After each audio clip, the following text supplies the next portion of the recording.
Assalamualaikum warahmatullahi wabarakatuh. Salam sejahtera bagi kita sekalian. Salam sehat dan penuh kebahagiaan Ibu Bapak Guru hebat.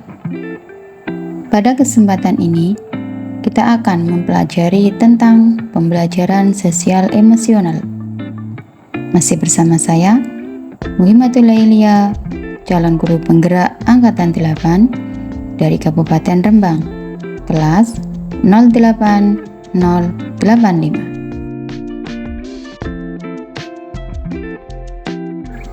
Sebagai seorang guru, pernah nggak sih kita dilanda kecemasan, kemudian marah karena perilaku murid kita?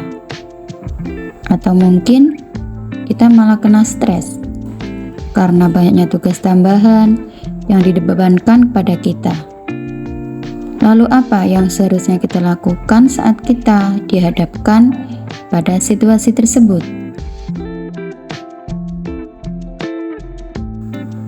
Saat kita dihadapkan dengan begitu banyak beban pekerjaan, perasaan jenuh, stres, cemas, gak fokus, pasti akan kita rasakan. Begitu juga dengan murid kita. Mereka juga akan merasakan apa yang kita rasakan. Apabila mereka mendapatkan tugas sekolah yang banyak, sedangkan di sisi lain mereka juga butuh bersosialisasi dengan teman dan lingkungannya. Lalu langkah apa yang dapat kita lakukan untuk mengatasi kejenuhan, kebosanan, kecemasan, dan gak fokus yang dirasakan oleh anak didik kita?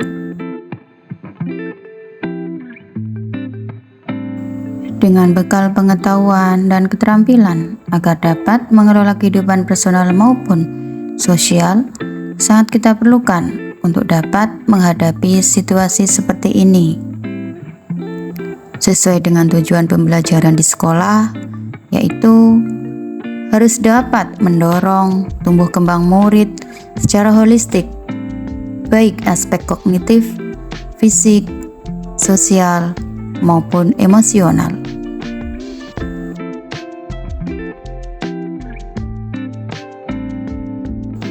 Itulah alasan mengapa pembelajaran sosial emosional menjadi penting. Pembelajaran ini mengembangkan kompetensi personal murid yang dibutuhkan untuk dapat menjadi sukses. Pembelajaran sosial emosional adalah proses belajar seumur hidup untuk lebih memahami diri kita, bagaimana terhubung dengan orang lain, dan bekerja sama untuk mencapai tujuan kolaboratif dengan seluruh warga sekolah. Ada 5 kompetensi sosial emosional atau yang disebut dengan KSE yang perlu dikembangkan guru. Yang pertama, kesadaran diri. Yang kedua, manajemen diri atau self-management. Yang ketiga, kesadaran sosial. Dan yang keempat, keterampilan berelasi. Yang terakhir, yang kelima, pengambilan keputusan yang bertanggung jawab. Lalu bagaimana sih cara penerapan pembelajaran sosial emosional di sekolah? Ya, ada beberapa cara penerapan dalam pembelajaran sosial emosional di sekolah. Yang pertama, mengajarkan KSE secara spesifik dan eksplisit. Yang kedua, mengintegrasikan KSE dalam praktik mengajar dan saat interaksi dengan murid. Yang ketiga, mengubah kebijakan dan ekspektasi sekolah terhadap murid. Dan yang terakhir, mempengaruhi pola pikir murid tentang persepsi diri, orang lain, dan lingkungan. Jika keempat cara tersebut digunakan, nantinya pasti dapat menciptakan well-being ekosistem yang nyaman dan sehat di sekolah.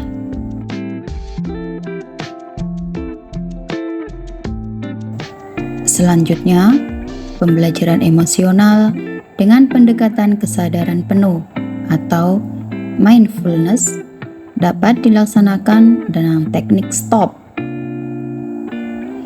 Teknik STOP ini meliputi yang pertama, S, stop atau berhenti. Berhenti sejenak dari segala aktivitas. Yang kedua, T, take a breath. Tarik nafas dalam, sadari dan keluar melalui hidung.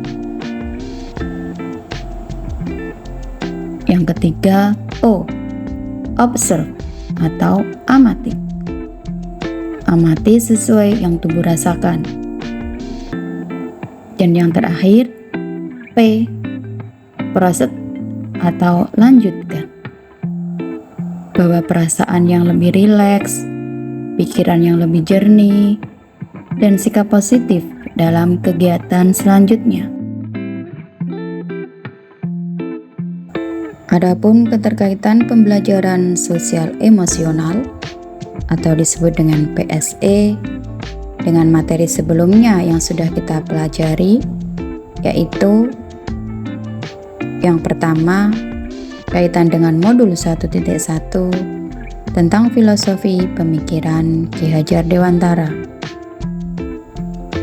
Keterkaitan dengan modul 1.2 nilai dan peran guru penggerak. Selanjutnya, keterkaitan dengan modul 1.3 visi guru penggerak.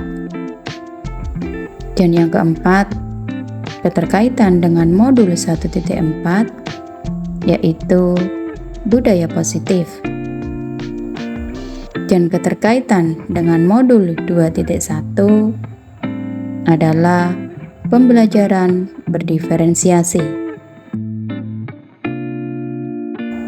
Yang pertama, kaitan dengan modul 1.1 tentang filosofi pemikiran Ki Hajar Dewantara.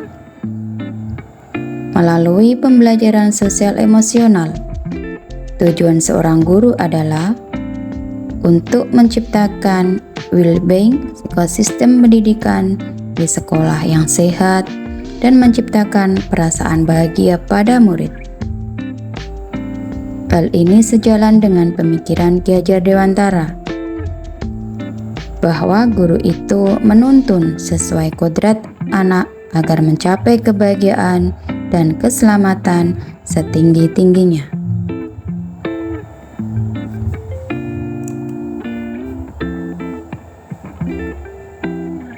Keterkaitan selanjutnya dengan modul 1.2 yaitu tentang nilai dan peran guru penggerak.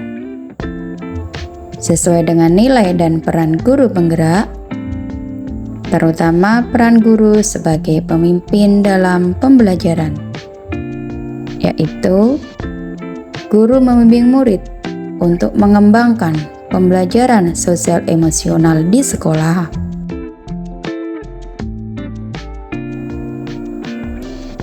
Selanjutnya, keterkaitan dengan modul 1.3 visi guru penggerak.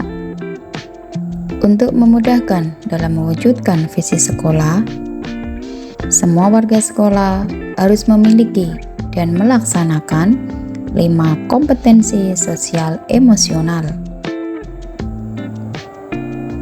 Kaitan dengan modul 1.4 tentang budaya positif, ketika pembelajaran sosial emosional sudah diimplementasikan pada pembelajaran di sekolah, hal ini akan menjadi budaya positif di sekolah dan hendaknya dapat mendorong pemenuhan kebutuhan belajar murid sesuai dengan kodrat alam dan kodrat zaman. Keterkaitan yang terakhir yaitu dengan modul 2.1 tentang pembelajaran berdiferensiasi. Pengintegrasian pembelajaran sosial emosional dalam pembelajaran akan membantu mengidentifikasi kebutuhan murid untuk dapat mewujudkan pembelajaran berdiferensiasi, sehingga akan memudahkan guru dalam menentukan strategi pembelajaran yang sesuai dengan kebutuhan murid. Demikian koneksi antar materi modul 2.2 tentang pembelajaran sosial emosional. Terima kasih. Wassalamualaikum warahmatullahi wabarakatuh.